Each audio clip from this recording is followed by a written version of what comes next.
Y'all looking at that outline thinking we're going to be here all afternoon. It's actually the other way around. Long outline means short message. Short outline means long message. Y'all ain't figured that one out yet. Forgetting what you got. The Bible warns us, and I could give you so many verses this morning where God tells us, don't forget.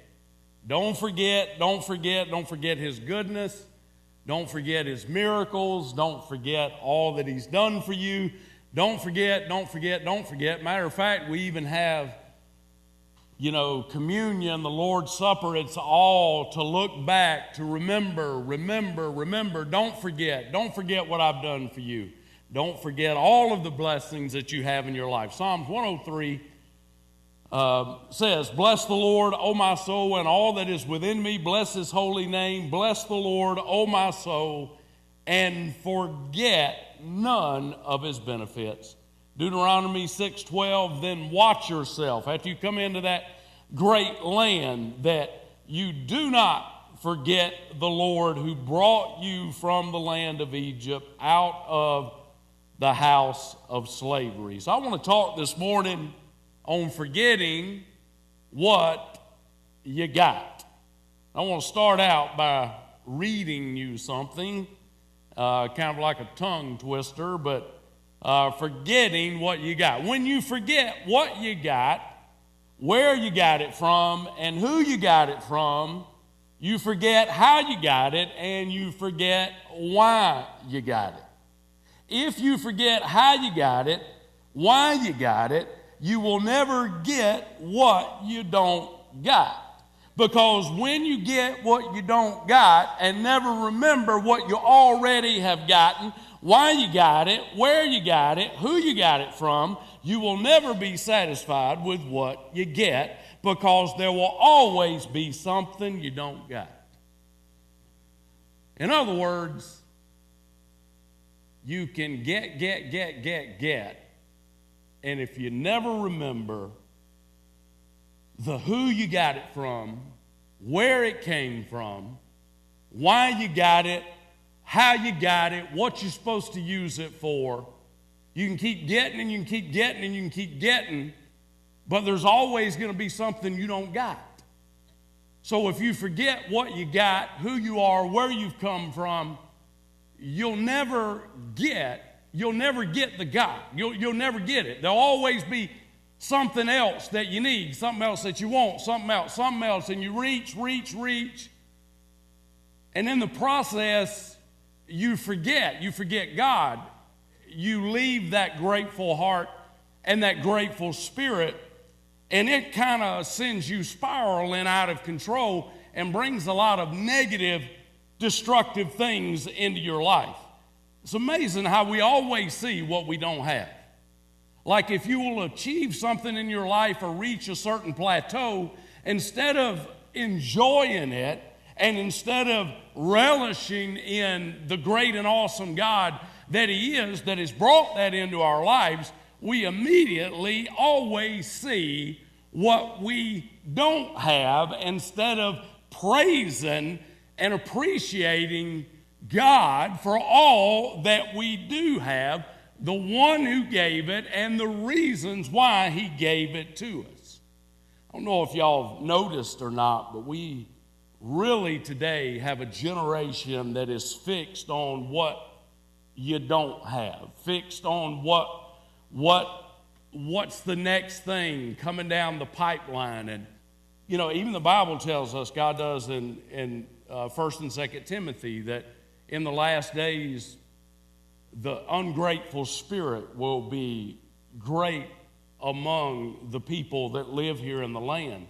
And especially if you look at anybody that lives in the Western world, I mean, we're blessed. We're highly favored. We've got plenty of food. We've got plenty of resources. We've got the greatest opportunities in the Western world than all of the other people that live in these other countries. And we've been blessed and we've been highly favored, but we still are fixated not on what we do have. We're fixated on what we don't have.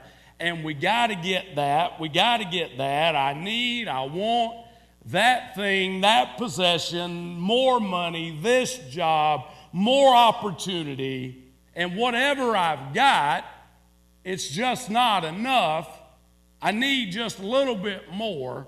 And really, we have a generation today, and we can say it's the children all we want, but it's probably us that have passed it on to them. We have a spoiled generation today that is not thankful and grateful for what we do have, not thankful and grateful for the God of heaven that has given it to us and that has provided it for us.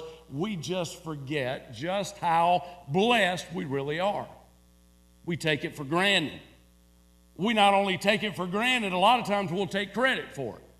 We'll say, well, I was able to do this. I was able to pull this string. I worked hard for it. And in the process, we're ungrateful. Well, what does ungrateful mean? Ungrateful, just a little short little definition, means a refusal to acknowledge God and respond to God in all of His goodness to your life. It's just that simple. You not only don't acknowledge God, you don't respond to God. So in other words, you forget what you got. You forget the who that gave it to you. You forget the why that He gave it to you, that it's all come, that every bit of it has come from Him. The God of heaven supplies all of your needs. He's the one that owns the cattle on 1,000 hills, and whatever we have in our life has come to us through Him. No matter if we worked hard for it or we didn't work hard for it, no matter if it was given to us or we had to earn it every sweat drop of the way, whatever you have in your life has been given to you by God. What you have and where you are in life today is all because of God. Think about it for a moment.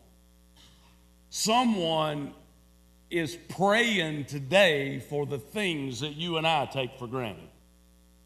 Somebody's praying for that.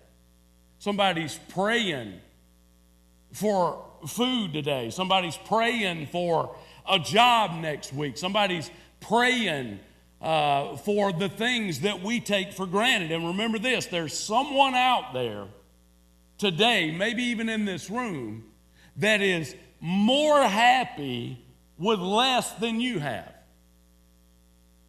Because the quantity doesn't equal whether or not we're going to be happy or content or not. It's not happy, blessed people that are thankful. It's thankful people that are happy and blessed. So catch that. The happy people are the people that are thankful and the people that are grateful and the people that realize that what they have has come to them from God, and they appreciate God for it. They acknowledge God for it. Therefore, when you do that, it all stems out of the heart, and you're able to focus on Him and depend on Him and trust in Him as you continue to make your way through life. Now, we're going to go through 6-7 things right here that's going to be the bulk of the message, and they all are going to have a tude in them. Going to start with a tude and going to end with a tude. First of all, gratitude reveals attitude. Gratitude always reveals the attitude. Now, attitude is what people see when they see you.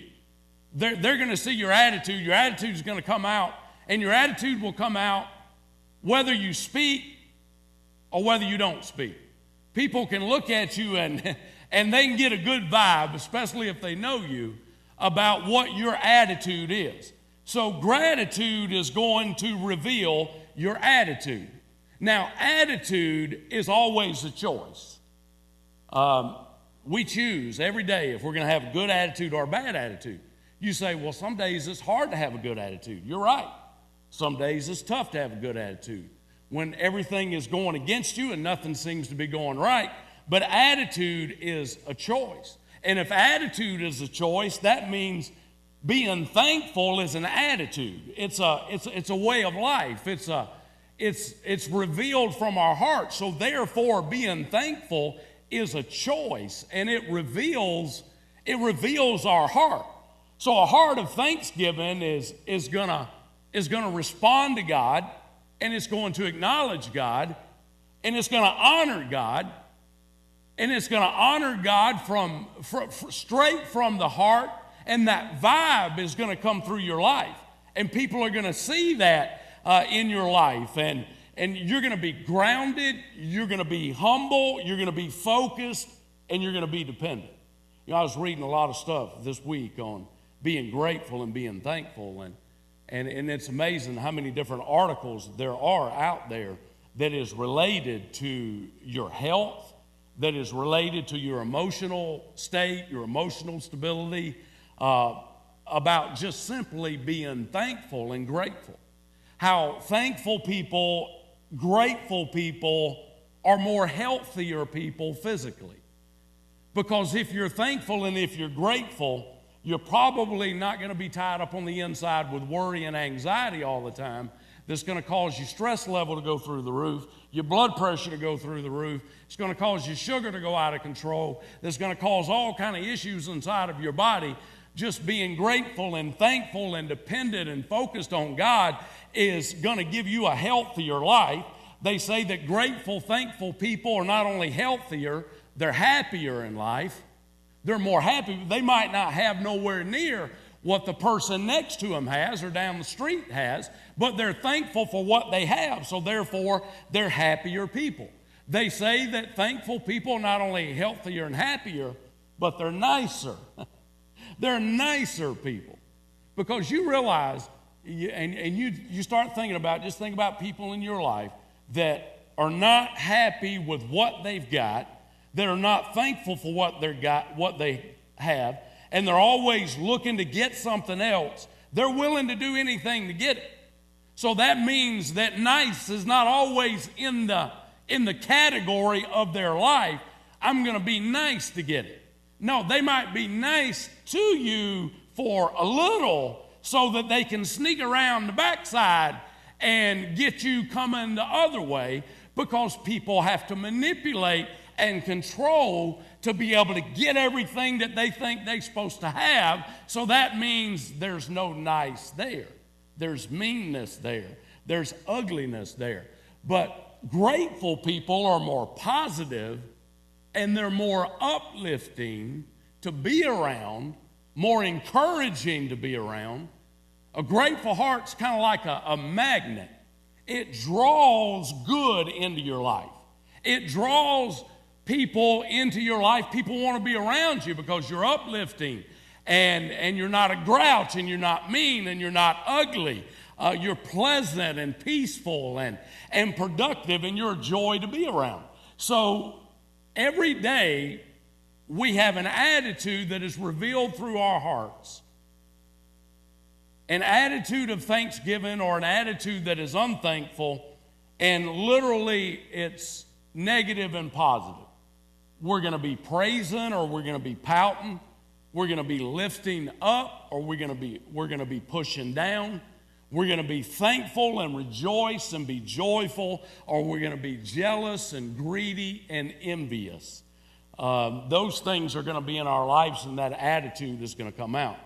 Gratitude not only reveals attitude, but gratitude brings plenitude. Yeah, these are real words, believe it or not. Plenitude. I know you don't use that one a whole lot. It just simply means plenty. Y'all know what plenty is. He's the God of plenty. We want to have plenty, don't we? He's the God of plenty. That word plenitude or plenty means full. It means abundance. It means sufficiency. So if gratitude brings plenitude, plenty into your life, that means that it brings more than just things that you accumulate.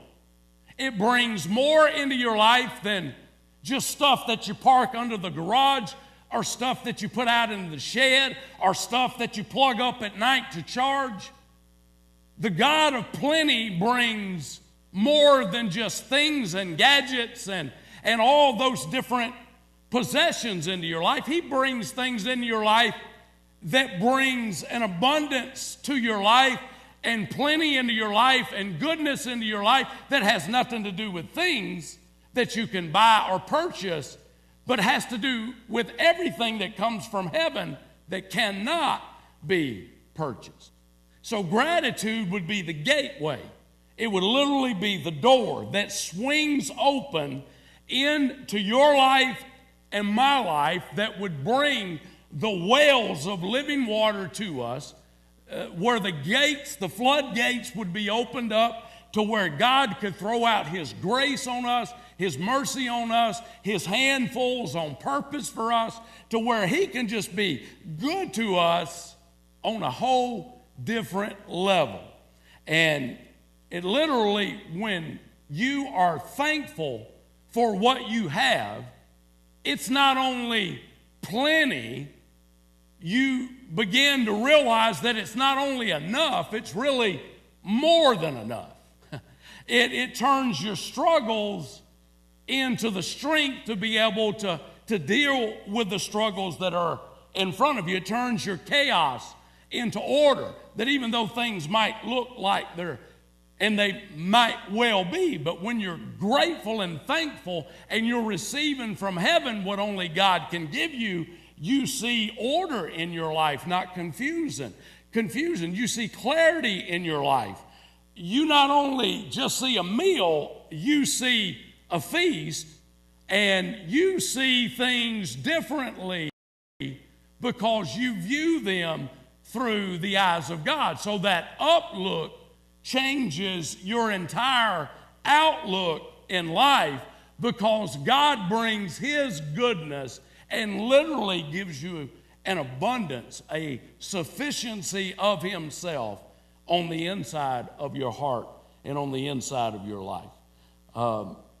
It's kind of like, you don't want to say gratitude is a weed that takes over your life, but when gratitude is at the center of your life, it does take over your life. You know, we always seem to focus on that negative thing that would be at the center of our lives that don't need to be there, that takes over our lives. But when we make a choice to have a good attitude and a choice to have a thankful spirit to where we're dependent upon God, it starts to take over other areas of our lives. You wouldn't sit here today and just decide to be thankful, and today the floodgates may open today.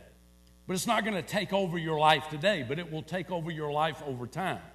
When you decide to put that at the center of your life and at the core of your life, and you start viewing life through God by acknowledging Him and responding to Him, He's going to start to bring that goodness into your life, and you're going to view all of life through those lenses, and it will take over, and it will transform each and every one of those areas. You know, Matthew 5, Jesus taught on the Beatitudes, kind of like all those different attitudes, to where He says, blessed are those that mourn, blessed are the poor in spirit, blessed are the meek, blessed are the peacemakers. All of those Beatitudes that are there simply means, blessed means to be highly favored. It means to be in an exalted state of happiness. And when those Beatitudes start to come into your life, as you're being thankful and opening up your spirit to God, you're going to see, man, you never thought you could be a peacemaker and forgive, but you're going to be able to do that. You never thought you could be poor in spirit. Poor in spirit just simply means you're humble. It just simply means there's a spirit of humility there. It means there's a teachable spirit. You don't always have to be right. It doesn't always have to be your way. That you can submit and you can serve others and realize that other people are more important than you. And you're able to do those things. But you can't do those things unless God is with you. You've always wanted to have patience in your life and to have some endurance to where you could wait on God. Right there in your bulletin today it says, Joseph waited, Abraham waited, and somebody else waited. How long did they have to wait? They had to wait a long time. Well, how were they able to wait? Because they had opened up the gateway in their life. to where they were acknowledging God, thankful to God, and by that, they had these attitudes. They had this Jesus that came into their life that took over these areas of their life to where they could do things that they could never have ever done before. So gratitude brings plenitude. Next of all, gratitude reveals servitude. In other words, we serve somebody every day. I heard somebody say when I was younger, I've never forgot it. I think it was my cousin. He preached one Sunday night, and he said there's two choices on the shelf. Every day we choose, we're going to serve God or we're going to serve self. That's the choice that we're faced every day. We're going to serve God or we're going to serve ourselves. So gratitude reveals servitude. So what are you saying? Gratitude reveals to other people and reveals to you who you are serving in your life. People can see by watching us if we're serving ourselves or if we're serving God. Now that word servitude means to be subject to someone. It means to be possessed by another. It means to be up under the control of another. So think about that for a moment. There's a negative serving self and there's a positive serving God. So when we serve self, we become possessed by self. We become controlled by self, but not just self. We become controlled literally by the enemy. We become his hostage. We become enslaved to doing and being dominated by what his agenda is setting in our lives. So we're self-centered and we become in bondage to not only ourselves but to the enemy, and we're serving ourselves every day. So that means if things are not going our way, we're making things even more chaotic in our lives because we have to let everybody know that things are not going our way, and we have to try to control those things. And all of that darkness and all of that meanness and all of that ugliness just comes out of your life in a negative way because you're serving yourself and you're being possessed and controlled by the enemy. The positive side of it is to be possessed and controlled by God, by his Spirit, to be up under his control. The Bible says that we're set apart, that we are sanctified to be able to do something big for God, that we're to be vessels of honor, vessels for his glory. And we do that by serving him, by being up under his control, to where we're diligent, to where we're faithful, to where we take the high road, we're sincere, we're a giver, we're an encourager, we do for others. We're literally possessed by Jesus, dominated by the mind of God. Now, wouldn't that be a great thing to be dominated by the mind of God? Wouldn't it be a great thing to always be thinking about what you can give instead of what you can get? Wouldn't it be a great thing to be always thinking about there being patience inside of your life instead of being impatient, flying off with saying something that's going to make things worse? Wouldn't it be great to be satisfied and content with what God has given you instead of trying to control and manipulate to be able to get more and to be able to get ahead of somebody? You see, we can be that way, but it just takes being possessed and controlled and dominated by the mind of God. And some of those things we can't imagine being in our lives because we've not ever walked that journey long enough to be able to see that fruit there. Number D, point D, letter D. Gratitude raises your altitude. Gratitude raises your altitude. Gratitude, what it does is it so focuses you on God to where you set your affections on things above that it brings the presence of God into your lives. So when the presence of God comes into your life, you're lifted up higher. You go to another level because of the presence of God in your life. It takes you to the spiritual realm. It takes you to the unseen realm to where you're able to view things from a different perspective. New heights. You can see further, you can see clearer, and you've got a better perspective on everything that's going on in your life. Some of you that have, like, flew in an airplane, or maybe you climbed to the top of a, when you go to new heights, a lot of things change. First of all, the climate changes. The atmosphere changes. Remember, I took a trip. We're headed on a mission trip, and I went with one of the deacons in the church, and we were going to the Ukraine, and we were going to be there for 2 weeks. But he wanted me to leave early and we went to Austria and to Switzerland. And when I got back home, I was wore slap out because we did all that before we went to the 2-week mission trip. But we went to Switzerland, and, we've all heard of the Swiss Alps, and I'm glad I did, because now I can say I stood up there on top of one of those mountains that was 10,000 feet above the ground level in Switzerland. And I'm telling you, from the bottom all the way to the top, it was a different world up there than it was down there. I mean, it was cold, and there was snow everywhere 10,000 feet up. And we took those lifts up. It was Mount Titleist, the golf ball Titleist. And we went up, and when you got up to the top of that, you could see things you couldn't see down on the ground. It's amazing how you could get up there and you could look out over and you could see all those mountains and you could see all those. And, it's just one of those things that a picture really doesn't even do it justice. It's just, you just literally just stand in awe at the beauty of God and His fingerprint. It's because you're at another level and you're able to see things. When you're on an airplane and you're descending and coming down and getting ready to go in for a landing, and you can actually see the ground, it literally looks like everything was designed through an artist or an architect. I mean, everything looks like it's in perfect order.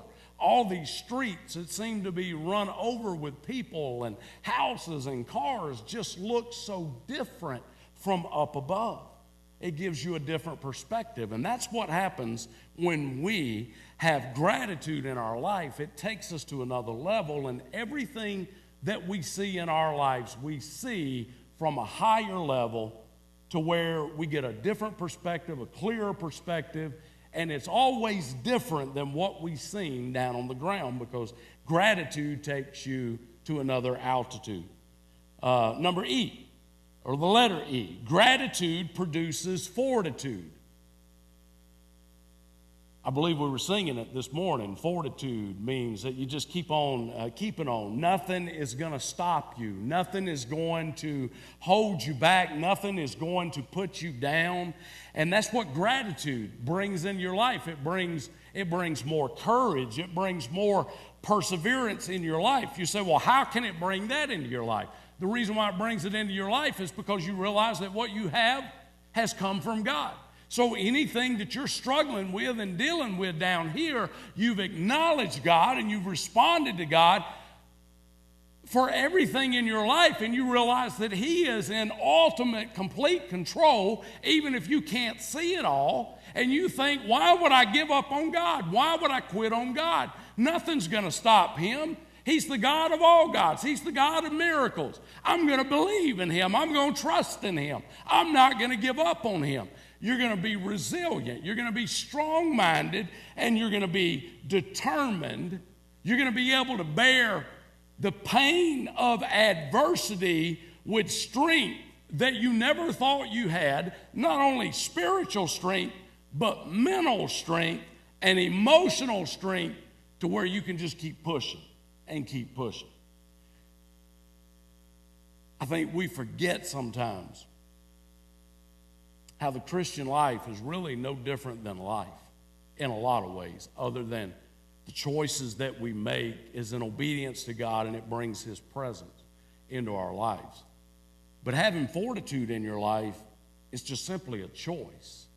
It's a choice that you're not going to quit. It's a choice that You're going to be determined and resilient no matter how much you get knocked back, no matter how much you get slapped, no matter how much things are against you. You're going to keep pushing and pushing and pushing. So it all links back to, again, a choice in our lives to where we're not going to quit. And the reason why we're not going to quit is because we know who He is, and He's been good to us.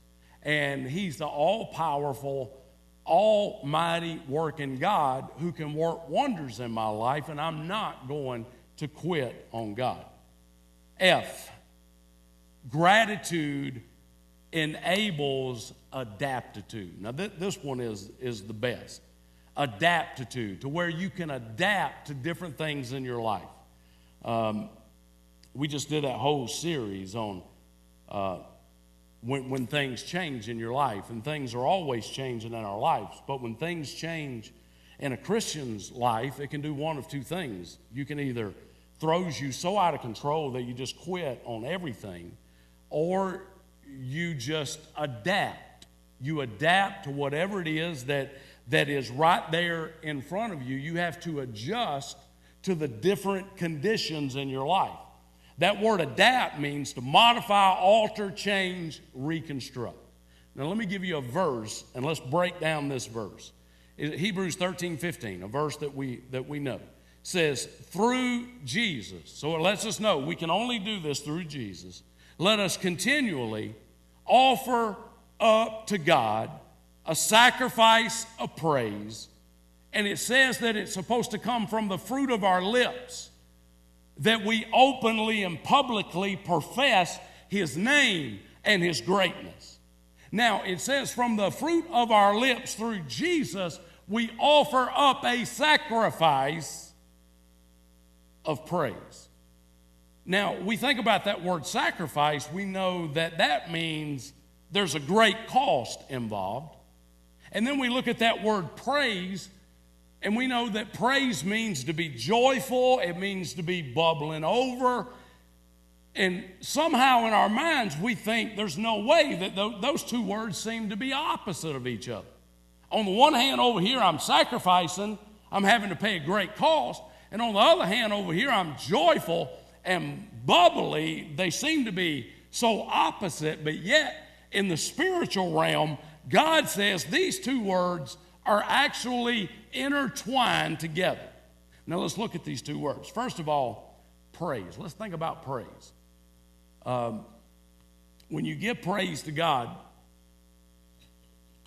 or give thanks to God, it doesn't always cost you something. When we give praise to God, for the most part, we're giving praise to God for something that directly benefits us.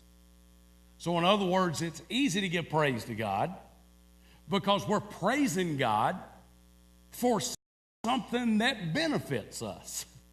So it's a little easier to say, man, the God of heaven, whoo, He's great. Yes, I'm on top of the mountain. Wow, what a high moment, what a great God. We feel it.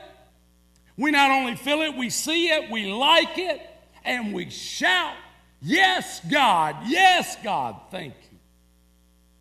But then there are times when God doesn't seem to come through for us, where our prayers are not answered, to where the medical test comes back bad, to where you lose a loved one, you lose a job, a relationship goes bad. And it's not a wow moment, it's a woe moment. It's a woe moment that's not a high moment, it's a low moment for you. I mean, you low. Here, it's not wow, you're not feeling it and you're not seeing it and you're not liking it. Matter of fact, you don't feel it, you don't like it, you don't see it, you don't understand it. You don't like God at this moment. You don't like what He's brought into your life. You don't understand why He hasn't answered your prayer. You don't understand. You have no explanations for it. They're the woe, low moments in life to where you say, no, no, no, no. A sacrifice of praise is when you have a whoa moment in your life. And you don't see it, and you don't feel it, and you don't like it, and you're saying, no, God, no, God. It's an act of your will that makes a choice to praise His name and uplift His name, and you adapt your life. You change your life. You have no choice. Someone you loved is no longer here. You have to adapt. You had a job you had for years. You don't understand it. You don't see it. You don't like it. You can't feel it. God, what are you doing? It's a low moment, not a high moment, but it's still a moment to where you offer up a praise, but it's a different kind of praise because it's a sacrifice of praise. It is a sacrifice because now you're not praising God for something that directly benefits you that you can see at that moment. You're praising God for something in your life that hurts, that is painful, that has burdened you down and pinned you against the wall. And the only reason you make that sacrifice of praise is because you are trusting that as you begin to adapt your life to what God has allowed into your life, that He's going to be there with you every step of the way. Now that's when you know. Is when you can praise God, not just in the wow moments, but to be able to praise God in the woe moments, in the low moments. 4 things in closing. All these things are just basically what we just talked about. Number 1, gratitude refocuses our eyes. Gratitude refocuses our eyes. It helps us to be able to reset and direct our attention and put our focus completely on God to where we can acknowledge Him and where we can respond to Him. Now that's easy. I mean, it's almost so simple we look right past it. But that's where it starts. We have to realize that He's the giver of all things. He's the God that provides for us. He's the God of plenty. He's the God that's given you everything that you have in your life. He's the who. He's the reason behind it. He's the why behind it. And you are where you are in life, and you have what you have in life because of what He has given to you and what He's done for you. And sometimes we're going to have those moments to where we've got to be refocused. And God says those moments are going to come every day throughout the day. That's why we need to be thankful. It says to give thanks without ceasing. We're to give thanks to God for everything, in everything, through everything, in things that we understand and don't understand. And literally what that means, to give thanks in everything, is to just keep your focus. To just keep your focus on acknowledging God and directing your attention to God so that you can stay on track with what He's doing in your life. Number 2, gratitude reminds us of God's goodness. We all know that song. Count your many blessings, see what God has done. You know, if you're in one of those churches like I used to go to, you got to sing it just in that right way. But there's a different little line that was put in there, and it will surprise you what God has done. Like, you just take the time to sit down and think and write down all of the things that God has done for you in your life. Start counting your blessings. If people want to have 30 days of Thanksgiving in November, have 30 days of Thanksgiving, whatever floats your boat. But every day should be a day of Thanksgiving. It should be a day to where there's something to be thankful for and grateful for. And you can come up with something to be thankful for every day because God has been that good. And your life is that wide and that broad and covers that many different areas.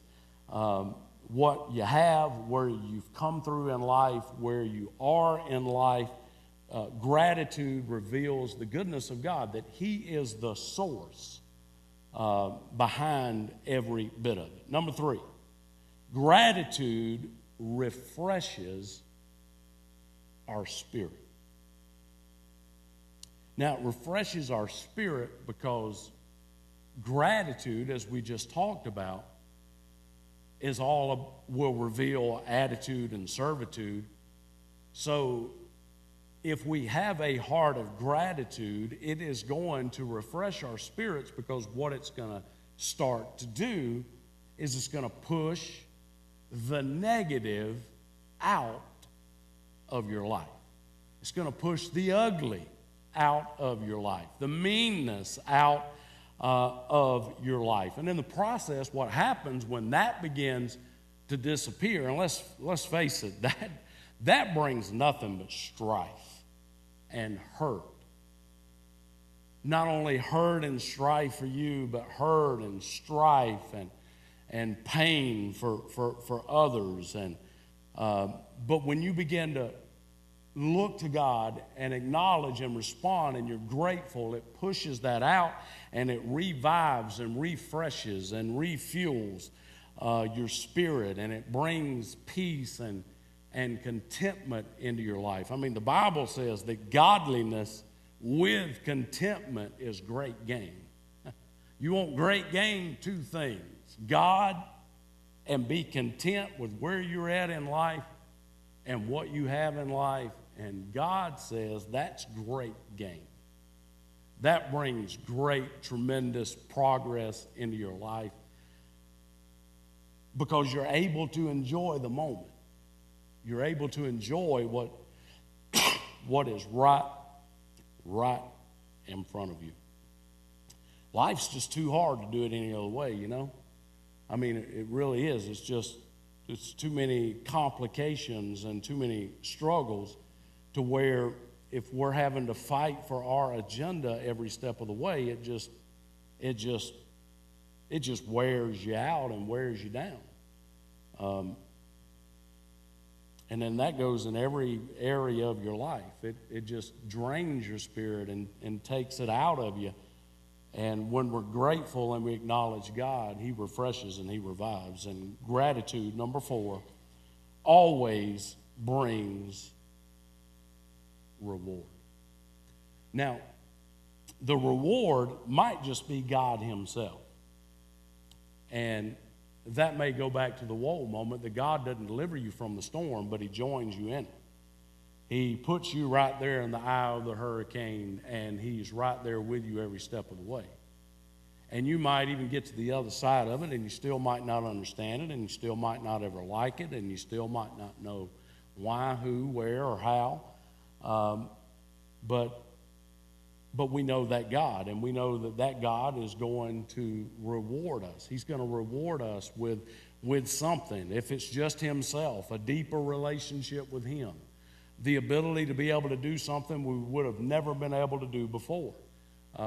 He's going to reward us, and His reward is worth the wait, because His reward 99.9% of the time is going to be something that is not anything but heaven-related and God-related, that He brings into your life, that money can't buy and the eye can't see and the doctors can't figure out, and psychologists can't wrap their head around it. It's going to be something that big that only God can do. He'll bring His reward in your life. So today, don't forget what you got, because what you got has come from God. And He's given it to you for a reason. You might not think you've got much, but whatever you've got, God gave it to you to use it, to invest it, to spend it, to glorify Him in it. So it's not only just being thankful for what you got. You got to look, okay, I'm thankful for what I got, but am I using what I've got to be able to bring glory, praise, and honor to Him? So today, He is the God of miracles. He's the God that all glory, praise, and honor is going to be uplifted unto Him. And we've got a choice every day to where will we serve Him? Will we worship Him? Will we acknowledge him? Not just in the spectacular moments, but in the difficult moments of praising him and worshiping him and thanking him. If we do, it changes every area of our life. Let's stand.